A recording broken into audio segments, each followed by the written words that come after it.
with the with COVID-19. So they may be bringing on people slowly within the next tourist season. So we'll see how this all works out. So I just want to make that workforce for this whole segment of the economy that deals with seasonal employment is critical to us. Full-time employment issues. This is an important issue that touches on our future need for new workers. And the question becomes, where are we going to get them? And our birth rate is down, so we're not creating them locally, you might say. So we have to rely on immigration. So we're going to need to spend some time on attracting or making overtures to people to move to Maine to live and work here. One thing that many people have talked about is that the recent work at home factor that was brought to light by COVID-19 showed that as long as you had high-speed internet and your business could allow you to work from home, or you had the capacity to allow you to be productive and work at home, Maine is a great place to live, and your company could be in New York City or Boston or something else. So that may bring in new people to work in state. So, but generally speaking, I mean, the areas where, and this is in the state workforce plan, you'll see a listing of some of the top areas where they need new workers for the next decade or so. But generally speaking, high tech, biotech, manufacturing, shipbuilding, and then all sorts of trades, welders and composites I put down in particular because they're dealing with our shipbuilding at all different levels, Bath Iron Works to the smaller shipbuilders throughout the area. And I just want to accent that the trades in particular are needing, you just have to have a conversation with a plumber, electrician, or landscape person, or I just was talking with some surveyors and soil scientists, and they're all my age, and they're saying, geez, no, we don't see a lot of younger people populating these trades, and these are all professions that we need, in this area. Wage levels and entry-level wage level. This is an issue particularly in manufacturing. If some of these industries experience a significant turnover, part of that is wages, part of that is people coming in with inadequate training and don't stay on the job, but wage levels are a significant issue to keeping employees, and particularly if your company needs to spend a considerable amount of time and funds to train them up to a certain level of competency in order to be a productive employee. Healthcare, this has been an issue for quite some time in terms of offering a competitive benefit package. Healthcare cost, insurance cost in particular are fairly high in the state of Maine, and that is something that we're not going to be able to solve this issue under this current system, but it does factor into being able to maintain and keep your workforce in your particular business. The last one is business concerns about the availability of adequate workforce capacity and training and specialized training. We have a number of local businesses that offer their own training program. Lyman Morse is one locally that does it. Chimbro, which is out of our area in Pittsfield, but they have a fairly extensive training program. And of course, BIW has expanded their training program dramatically over the past year to the point that they will hire you, train you, and pay you in that process. They're always looking for the full gamut of workers, particularly welders, et cetera. And of course, the composites. Most boat building now deals with some composites in some manner, shape, or form, and that needs a trained workforce on that. Just another concern is that for longevity and turnover, there are some industries, in particular call centers and all shape, there's different types of call centers and how they operate, but they tend to have a high turnover of workers on that. Workforce amenities. And a lot of these are critical to attracting a workforce to the region, and also not just for workers to supply local, existing businesses, but it also has to deal with when we look out to attract a company to move into Maine or expand into our region. These are areas where they look at very, very carefully. Particularly if they're moving a significant amount of their workforce from another place, whether it's another place in state or in the immediate region, like from Massachusetts, et cetera, or from further away. And they're looking at affordable housing, transportation to work and distance. We find right now that because of the general lack of affordable housing in our region, much of our workforce works in Upper Waldo County or Lower Kennebec County, where some housing prices are a little more affordable, so that they're traveling a distance to work. That dovetails into access to childcare and work locations, choosing where what you select for your childcare factors quite a bit into where you're commuting from, back and forth, particularly with two earners in the household working, that becomes a very critical factor. I put something here called family amenities, and this could range from anything to the quality of schools, education, access to parks and recreation, things like that. And also continuing education and training opportunities. We're fortunate in the Midcoast to have the University of Maine, to have the community college in southern Maine that has a campus in Brunswick. And we're also fortunate to have some, as I mentioned before, some industries that offer their ongoing training. And I just want to share an interesting fact that I heard a number of years ago. And that was this economist was saying that, over the years, or, a decade or two ago, employees changed their jobs X amount of times over their working lives. He said today, those same workers are changing careers X amount of times over their working lives, which means that person will need to either get a different degree or some additional training in order to enter that new field. Whether it be if you're, moving from something into education, you'll need to go back to get the prerequisite educational credits and things like that.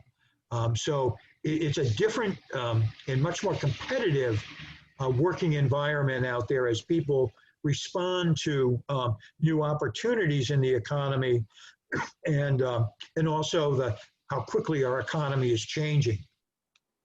The last thing I want to talk a bit about is some current workforce issues. And this dovetails with a project Marquette is currently in process doing, and that is taking a look at the impact of COVID-19 on our economy, looking at some of the negative impacts, and also highlighting what are some short-term strategies to address that, and also what are some long-term ones.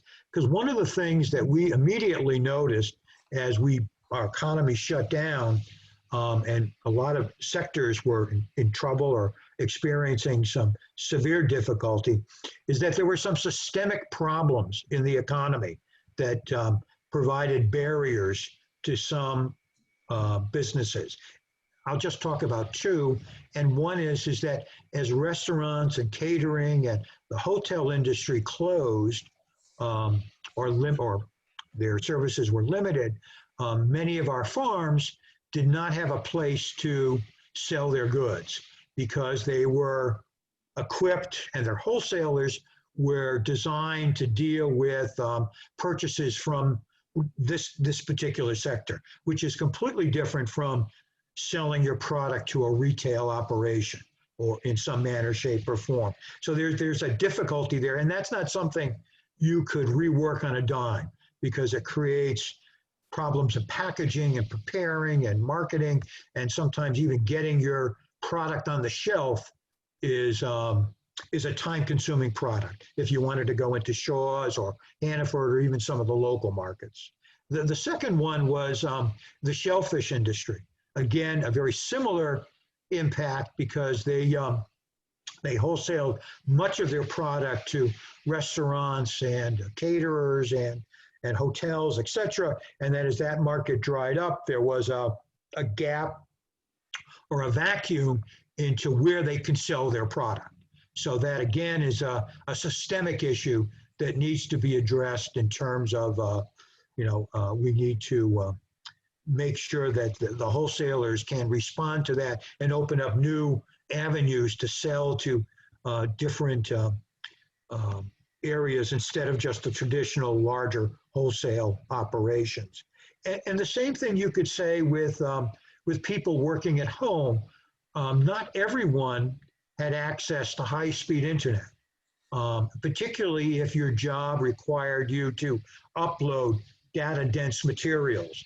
Many of us are able to access with decent speeds to download things, but if we have to upload, that creates a problem. If you're an engineer, if you're an accountant, or doing some sort of even educational or type of a job where you have data-dense material to upload, that can be a problem on that there. I know a friend of mine is an engineer, and they actually moved to a new location in order to take advantage of high-speed internet because he could not upload his engineering drawings.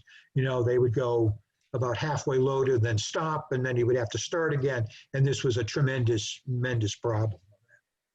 But some things that we're going to have to look at carefully is the unemployed restaurant workers, unemployed retail workers, because in the short term, particularly for the next coming year, 2021, some of those jobs will not come back. And we don't yet have a good handle on how many of these businesses will close permanently. There's a lot of guesses out there, but they're just guesses. We're just starting to track, at least for our region, what that impact would be, but we probably won't have decent data until the middle part of 2021 to see what exactly that is. But we are anticipating that a significant number of employees in retail or restaurant or even some hotels will not be going back to those particular jobs. So we're going to have a gap there of people that will need to find, new work. So that's just an issue that our region will face. And then the last thing is that making sure that people who are underemployed or unemployed know where the new jobs are. Fortunately, the state of Maine does offer a significant amount of information to cue you into these are the jobs of the future, these are the jobs that are hiring, and what the wages are in those particular jobs, so people don't enter a field that will not be competitive in, say, the next 10 years, and also to enter a field where they can make a wage or salary that will allow them to live the particular lifestyle they would like or support their particular families. What I wanted to convey in just talking about the issues is that if the Rotary would like to take something to do as a project or to target on, you have a lot of areas to choose from that would make a direct impact, on the workforce. And I would like to say that in our particular area, in our region, some of the key ones, just to keep in the front of your minds, is the availability of affordable housing is very critical. And the second would be to the availability of high-speed internet, and particularly upload speeds and things like that.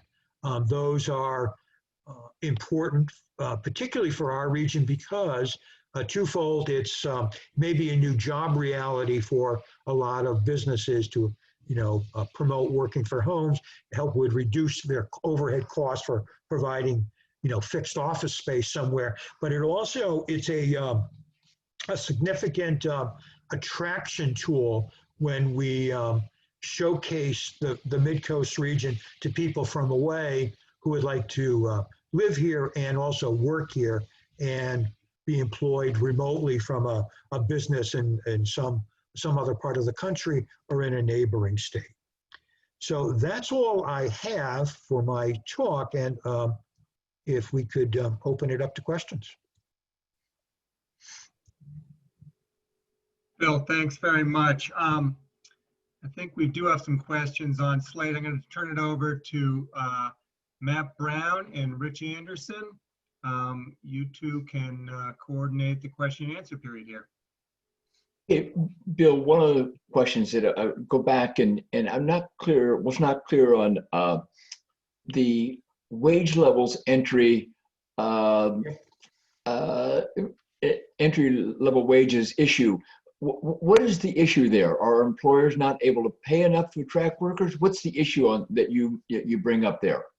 Well, it's probably twofold, and one is that many entry-level workers, the pay scales are probably commensurate with the experience, but oftentimes they can't keep that entry-level worker to stay in that particular job because they don't offer enough incentives, pay incentives, et cetera, to keep them there. And the second is that some sectors, particularly some manufacturing, the wage scales are not conducive for people to create an extended employment with them. They don't stay; they move around quite a bit. So that's something that needs, if those industries want to thrive and want to keep valued trained workers, they need to start looking at their wage scales. Now, that's not every manufacturing business, but a significant number of them. Thanks. Bill, this is Matt Brown. A couple things from Jonathan Goss.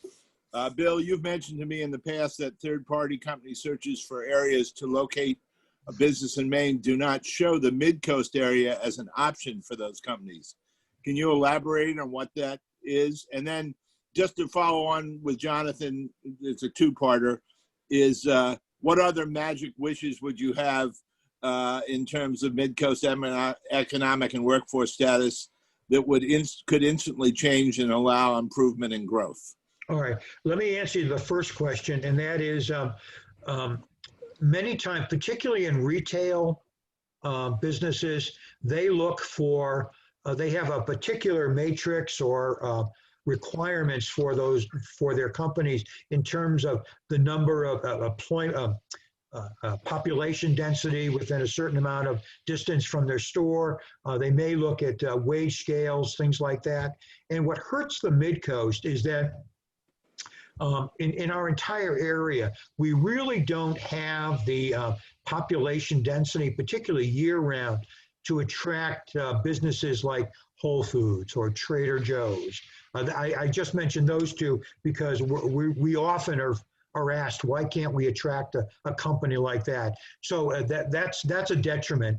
The other factor is they will look at your workforce, and they're looking at the available workforce. So they're not necessarily working at, we can sell our region with our educational attainment levels, but they're going to ask, all right, well, how many people are available that would switch employment to my business that I can attract from this area?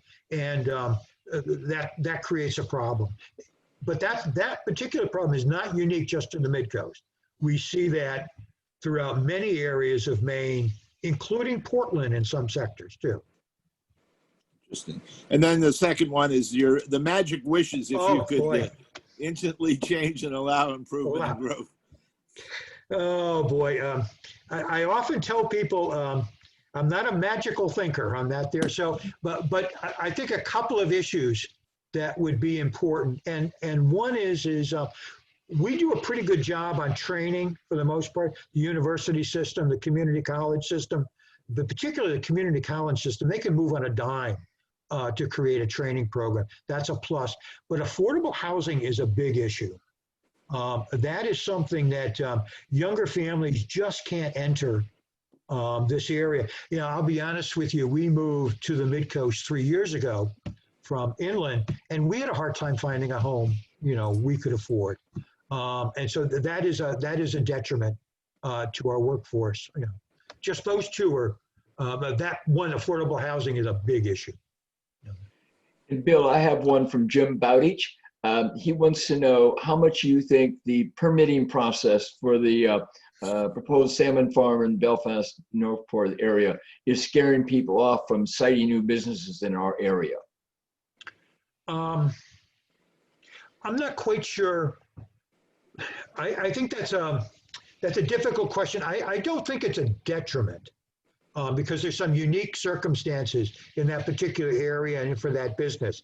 And the reason I would say that if you look at Bucksport, they permitted a similar business at the former paper site there relatively quickly. Also in our region in Waldoboro, we permitted an inland, a much smaller scale. The person is growing Elvers eels to full size to sell. And that's, you know, on a smaller scale, they have a significant number of tanks. They're taking water from a well, discharging it into the Madomic River. And they met all of their state and local permitting requirements, you know, in a very judicious manner. So I'm not quite sure that's a detriment here. The scale, I think, is an issue with the Belfast project, but I don't really foresee smaller or mid-scale operations like this being welcome in many areas. However, one caveat, and that is as long as they're inland located, if we try to locate these adjacent to the shore, there would be an issue. We just don't have a lot of areas to do that, and if we're populating it or placing it in an area that's predominantly residential, there'll be a tremendous amount of pushback from that. So that is an issue in that particular. Thank you, Bill. This one is from Joan Fopp. Can you provide further details about the high-speed internet deficit in this region? Is progress being made, and what are the areas most challenged in that regard? That's an excellent question. Generally speaking, if you look at the maps that we get from the state of Maine, you'll find that most of the Midcoast is served. They're served at least with the minimum standards that they have. And many of our customers are served using Spectrum, and which could provide some adequate service for most of our uses. Where we run into problems is high speed, 1 gig, symmetric speeds, 1 gig up, 1 gig down. And that's necessary for some businesses and necessary, like I said, for some of the professionals that need to upload and download. And that is a bit more sketchy. It's sketchy in access, and also the pricing sometimes can be exorbitant in some of those where it is offered. So there is a deficit in that higher speed. The problem I just want to mention with the higher speed is that if you can offer that successfully in terms of having a takeout rate that could sustain somebody to put that infrastructure in place, only in some areas initially. So you would have to market and target your expansion areas very carefully to those areas where you know people are going to use it. Okay, thanks, Bill. And now from Diane Lebson. Have you seen any best or promising practices that other areas have done for their workforce that we might want to consider implementing here? That's an excellent question. I think a couple of things that are done, and that is like a trainee or intern program is very useful. This could be for college students. This could be even for high school students. Get them involved in the trades. One thing that we could expand quite a bit more is training in aquaculture. There's an excellent program that the Island Institute runs, but it's a smaller scale program. There's a tremendous amount of opportunity in those areas to get people trained in that, because that's a growing and profitable segment of our economy that we can expand, but they need some basic training. So I think that the things that we should look at are how people offer those training programs in other states. We only need to look to Massachusetts. They have some excellent workforce training programs, particularly the intern programs, and they also include that intern program in the arts also. Painters, dancers, actors, things like that. So they really they offer a wide range of opportunities to learn a trade, learn a profession, or learn a life skill, which are important. Great, thank you. This one comes from me. Midcoast School of Technology, high school, terrific programs. I'm fortunate to have a son who goes there and really getting a lot out of it. Do you guys work with those specific schools? And because they seem to be doing some of what you're talking about in terms of training. Yeah, no, we don't particularly engage with the high school. We're more engaged in the community college systems on that. However, many businesses use them. Particularly, I mean, there's a shortage of auto mechanics, diesel mechanics, plumbers. Most of these students coming out will not have a difficulty finding a job, and most of these companies in the trades will offer an in-house training program, similar to the apprenticeship programs that many industries had. Thank you. Bill, and I have one. This is particularly Rockport has two individuals in Taylor Allen and Stuart Smith who bought significant amount of property along Route 1, east of Route 1, so close-in property, with the idea of workforce housing. Why isn't that happening? You say workforce housing is the trickiest one. Okay, well, here we have some people who bought property for that. Why isn't that being developed? There's a couple of issues with housing, and I'm not talking particularly on their project, but there's one issue with market housing, and that is, and that's a consequence of the real estate market at this point. But most market housing that we see is being constructed for the higher market, higher price part, because that ensures profitability for the developer or construction company. Workforce housing, on the other hand, where we're below the median, particularly if we're targeting for that, or even at the median, that becomes much more difficult to build and make a profit unless it's subsidized in some manner, shape, or form. And there are some limits to the amount of subsidies that are available from the state or the federal government for that type of housing. That, generally speaking, is one of the detriments for why we don't see as much workforce housing. Thank you. I mean, is there just maybe a follow-up, since we don't have any other questions right now, follow up on that a little bit. What are some ways to, what can the local communities do to subsidize, to encourage, to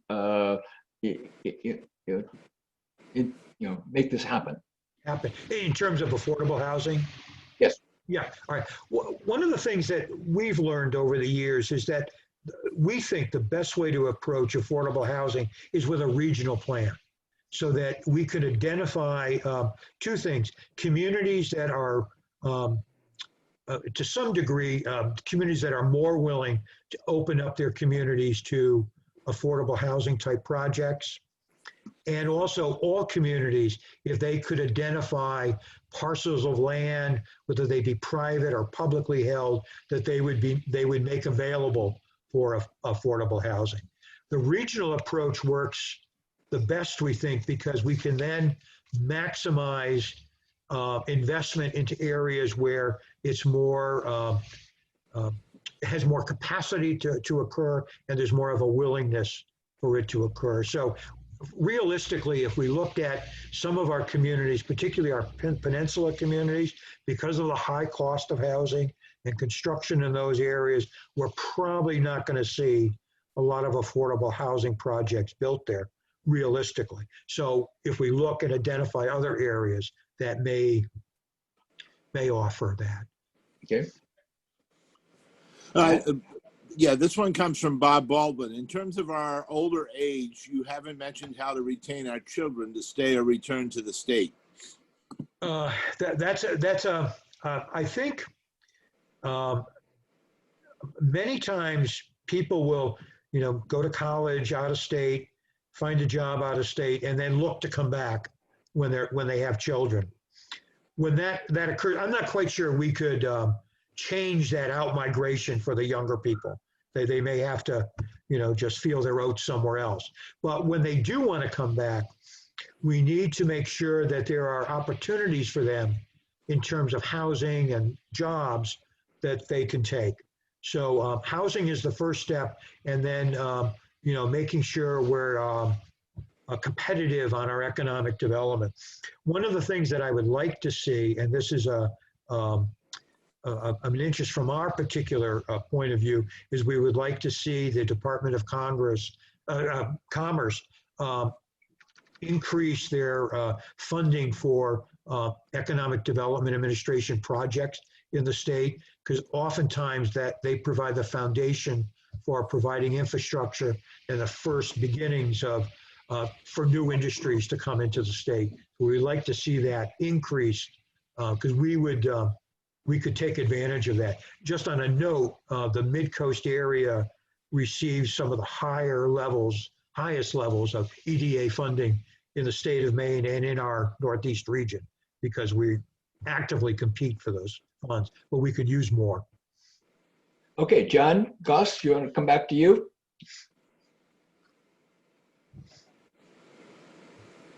Or Chris? John, you're muted, but I can step in. Bill, I wanted to thank you very much. There might be a few more questions. I don't know if you're available till stick around. Certainly. Yeah. Full time, but right now we've got to move into our next segment of our meeting, which is their local health care plan to make it more affordable in scale and size and type of housing. But that would offer an option, particularly if it allowed for the land cost to be, to be provided without, and so that didn't have to roll into the development cost. But yeah, that's not a bad idea. That's not a bad idea. Bill, this is John Goss. I had a conversation with Jeremy Martin from Camden in the past. He gave me an education on workforce housing. Does McHead make a distinction between affordable housing and workforce housing? No, we tend to. No, we tend to talk about it for political reasons in terms of workforce, because when we use the term affordable housing, we tend to get a lot of pushback from a community. Basically, when we talk about affordable workforce housing, oftentimes that can be interpreted, and it depends on how you want to structure your project, but that could be interpreted for people at the medium income or a certain percentage below, and targeted towards, the trades, teachers, firemen, policemen, things like that. But you could certainly use it for,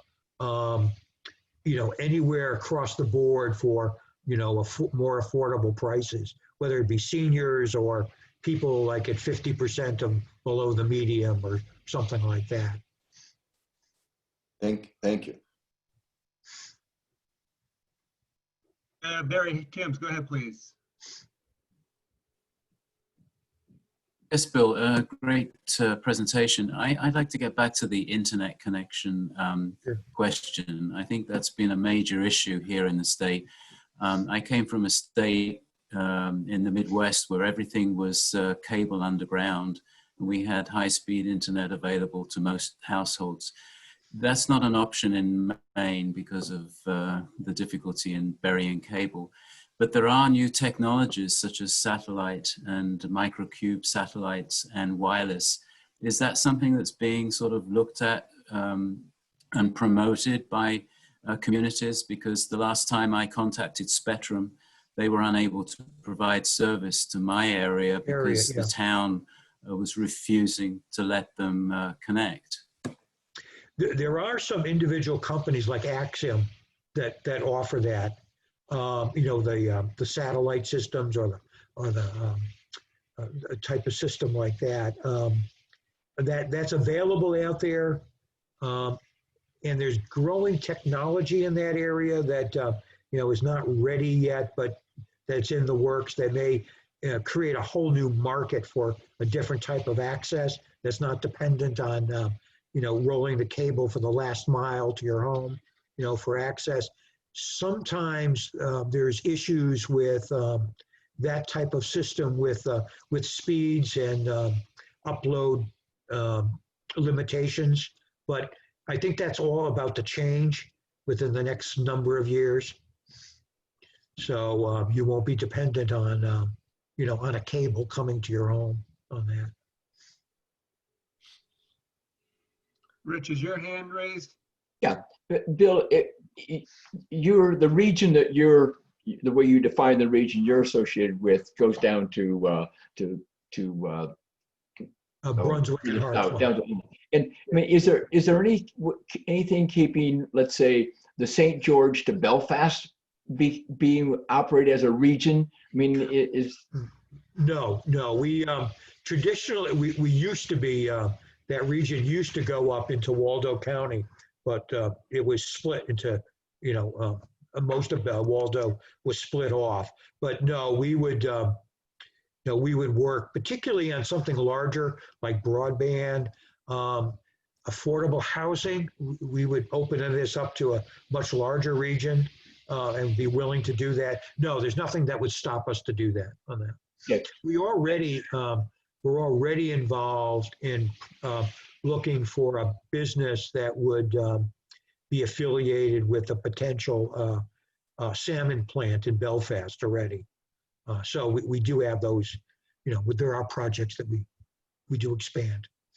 Good, thanks. Bob Baldwin. You're muted, Bob. Bill, as you know, we have many islanders. Yes. And there's a lot of news about the potential of wind power, solar cells, and the amount of economic boosting that could do to an area. Are there some ways that we can help bring that about?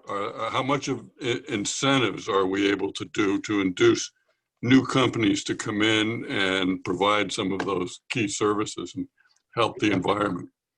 Right at the moment, the progress that the state of Maine has done to look for their green plan, to look towards the future and how much energy they would like from renewable resources has by itself expanded the potential for solar in particular, you know, in the state.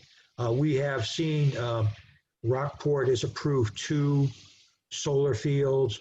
Waldoboro just approved one and is going to be approving another one. And we have, you know, there's quite a few that are in the works or in the planning stages. And they're doing that really without a significant amount of outside incentives. However, some of them will get contract with the PUC, and that actually, you know, should be considered an incentive. But at this point, you know, the industry is just responding to overture or the plan from the state of Maine, and it's been happy, and it has been successful at this point. It also helps that the price of solar is now competitive with fossil fuels, including natural gas. And I think that in and of itself is probably the largest factor that's making it so viable. Thank you, Bill. And that will increase in competitiveness, as those fuels become more expensive for, a number of other reasons. And the other thing to keep in mind is that the decentralization that solar offers, that we could create, this was something fostered by Edison, it was that we have smaller generation. He was talking about direct current, but we can offer, smaller generation areas that are fed by solar. So there's just a lot of flexibility and new possibilities that solar offers. Any, John Goss, please. Well, just wanted to ask Bill a follow-up to Rich Anderson's question. Am I mistaken, or is there not a kind of the same type of a thing as McKed that runs from Belfast, Searsport up into Hancock County? Is that true in my research, or am I? Yeah, there's Eastern Maine Development Corporation covers most of that area, and Northern Maine comes down to some of those areas too. But Eastern Maine goes into Hancock and Washington County. Yeah, that would be a similar organization. There are 7 economic development districts in the state of Maine, we being one of them. But if for instance, Rich is talking about, St. George to Belfast, does that start stepping on toes, or is that an easier thing to do? No, right now, project by project, we interface. Something more formal, that's a little more of a complicated process. But for all intents and purposes, practically, we already work together and cooperate, as we do with GPCOG in Southern Maine and KVCOG and AVCOG. We all work together on some level, interface on some level. Thank you. Any further questions? Bill, I want to thank you very much. We had tremendous showing today, and I'm sure that was on direct result of our speaker. I learned a lot, and I think workforce is a major issue with the area we're here, and I'm glad to see that we've got some strong strategies to help circumference and get around it. So thank you very much for joining us. You're welcome. Hopefully you'll be able to join us again in the future. Thank you very much. All right, good. Thank you, very Bill. much. Yeah, Thank you. Thank you. Thank you, Bye. Jonathan, very much. It's Bye, everybody. Bye-bye.